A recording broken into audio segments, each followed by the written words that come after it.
Hi, Peter Charles here of Hooked for Life Fly Fishing. And today we're going to look at solving a problem we occasionally run into with full lines. And that's where the running line that comes with the full line that we've purchased, especially spey lines, is often thick. And we may want to put a thinner running line on it because it shoots better.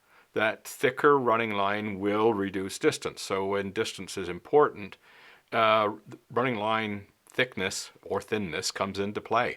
So in this particular video, I'm going to look at how we would change the running line. And I've got one where I've already done this. The running line that this Airflow Delta, Green Delta, came with was quite thick. And it didn't shoot all that well. Originally, they used to be quite thin on the Delta lines, and they actually had a weld where they joined the head of the line to a thin running line. And then Airflow began building one-piece lines, but the drawback was the running line was quite thick. So I had some thin running line, which is this stuff right here, which is also Airflow, same material, same green stuff. And I thought, you know what, I will weld this thin running line to the thick one. And you can see there's the joint right here. I'll put it in front of this camera. You can see the thickness. You can see that joint there and this joint in here. So we've got this lump of line where I've joined two running lines together, the thick one to the thin one. Now, the trick was I determined where the holding point was on this line when I wanted to cast it. So I found the ideal holding spot, and that's where I made my weld. So I had a bump when I would be stripping line in preparation for the next cast. The bump would hit my fingers. I didn't have to look. I didn't need a color change. That bump told me where to hold the line. And it's very simple to use. You're stripping away, feel the bump, pick it up, cast. I mean, it doesn't get any simpler.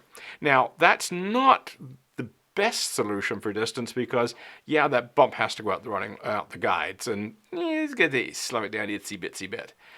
If you want maximum efficiency, then you want to put the weld outside of the guide. So you identify your holding spot and you bring your weld up to the tip top, but not into the guides. And that's the way you would get maximum distance if that's what you're looking for. So you have those two choices. You put the weld outside of the guides, or you put the weld where you normally hold the line. I prefer the latter. It's very easy, very comfortable, and when you've got cold fingers in winter, having a grip on that bump makes life a little easier when your fingers are frozen. So let's get into doing it, and I'll put my Delta aside. And what we're going to do is we're going to join this thick green line to this thin blue line. And to speed things up, I've already done a loop here. Okay, there's my loop. I've already prepared that in advance. So step one, and this is one of the key points, is I've already slid some heat shrink onto this before I made this weld. All right, before I made this loop, I put a sleeve of heat shrink on here because we're going to use it in a minute. I mean, I suppose if I forgot, I could unroll the line and slide it in from the other end, but that's a pain. You know, better to do it first, slide it on, then weld the first loop. Now we're going to do the second one. So I've already trimmed the end off. As you can see, I've cut it off at an angle, and that helps to flow it.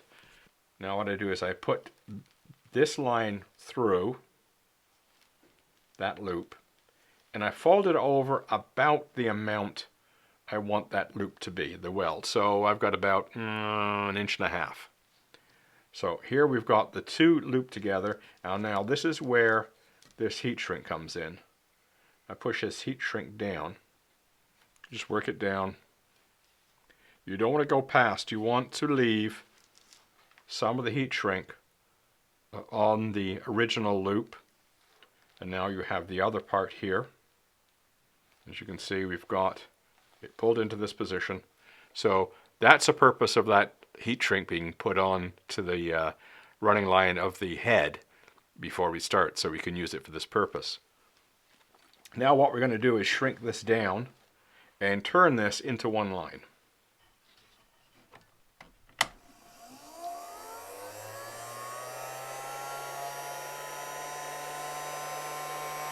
Okay, as usual, I snug everything down first.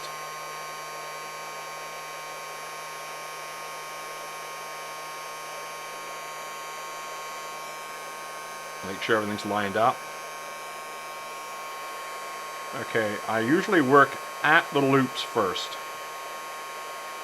And put most of your heat on the thicker loop.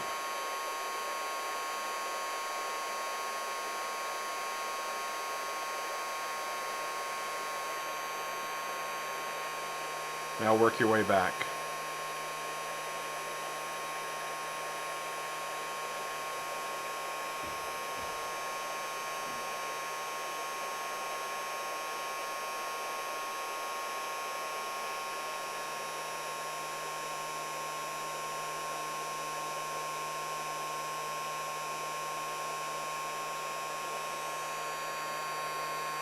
And we just got a little bump there, so we'll take that out.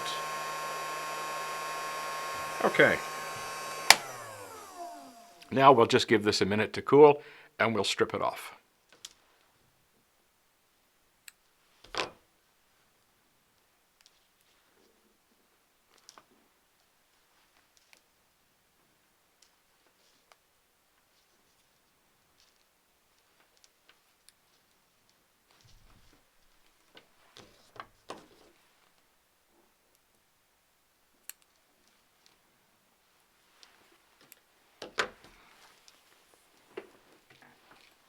So here we got the loops welded together, and you can see they float in quite smoothly. This will go through the guides quite nicely with no trouble whatsoever. So, you know, you've got a very strong joint here that won't come apart.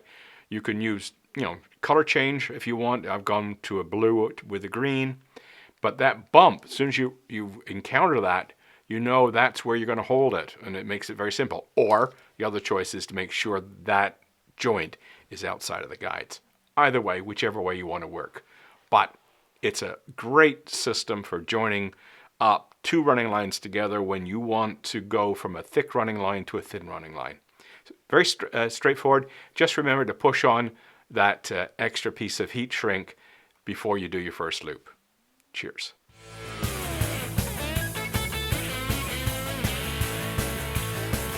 Fish.